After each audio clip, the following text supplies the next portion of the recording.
আসসালামু আলাইকুম বন্ধুরা, আপনারা দেখছেন সেই বিখ্যাত কুখ্যাত মার্কিনীদের দিয়ে দেয়া আরব আমিরাতে অবস্থিত মার্কিন ঘাঁটি, যা এই মুহূর্তে ইরানি মিসাইলের আঘাতে জলে পুড়ে ছাই হয়ে যাচ্ছে।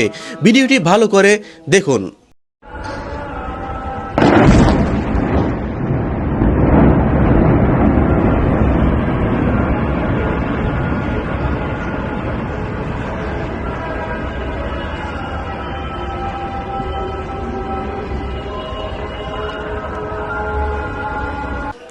নিশ্চয়ই দেখতে পাচ্ছেন ইরানের মিসাইলের আঘাতের ভয়াবহতা।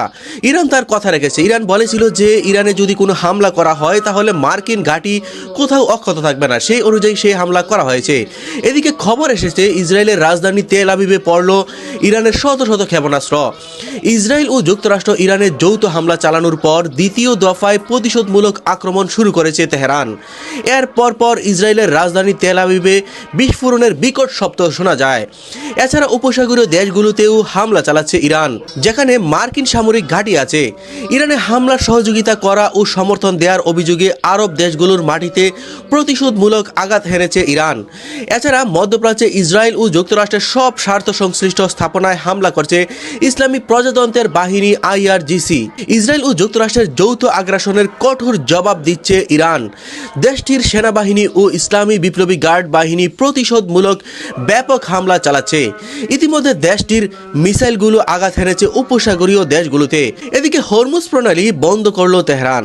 তেল পরিবহনের অন্যতম গুরুত্বপূর্ণ সামুদ্রিক পথ হরমুজ প্রণালী বন্ধ করে দিয়েছে ইরান।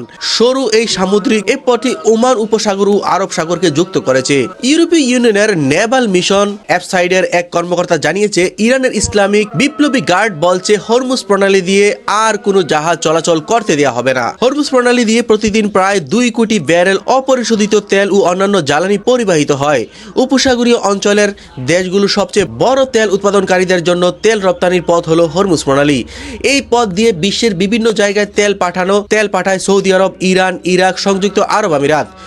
আরব উপদ্বীপ ও ইরানের মাঝ দিয়ে যাওয়া এই গুরুত্বপূর্ণ নৌপথে পরিবহন স্থগিত হয়ে গেলে বৈশ্বিক জ্বালানি বাজারে বড় ধরনের ব্যাঘাত ঘটবে বলে আশঙ্কা করা হচ্ছে। এদিকে ইরানের হামলায় কমপক্ষে 200 মার্কিন সেনা নিহতের খবর পাওয়া গেছে। ইরানের ইসলামিক রেভলিউশনারি গার্ড IRGC দাবি করেছে তাদের হামলায় অন্তত 200 জন মার্কিন সেনা নিহত হয়েছে। তবে মার্কিন কেন্দ্রীয় কমান্ড সেন্টকম এই দাবিকে সম্পূর্ণ ভিত্তিহীন ও মিথ্যা বলে উড়িয়ে দিয়েছে। খবরটি জানা গেছে রাশিয়ার সংবাদ মাধ্যম তাস থেকে। সংবাদ মাধ্যম অনুযায়ী মধ্যপ্রাচ্যে অবস্থিত মার্কিন সামরিক ঘাঁটিগুলোতে নিখুঁত ক্ষেপণাস্ত্র হামলার মাধ্যমে IRGC অন্তত 200 জন মার্কিন সেনা নিহত করার দাবি করেছে। তারা আরও দাবি করেছে সেন্টকমের একটি যুদ্ধজাহাজও ব্যাপকভাবে ক্ষতিগ্রস্ত হয়েছে। তেহরান এই সফল হামলাকে তাদের অপারেশন ট্রুথ ফর প্রমিস 4 এর বড় বিজয় হিসেবে প্রচার করছে।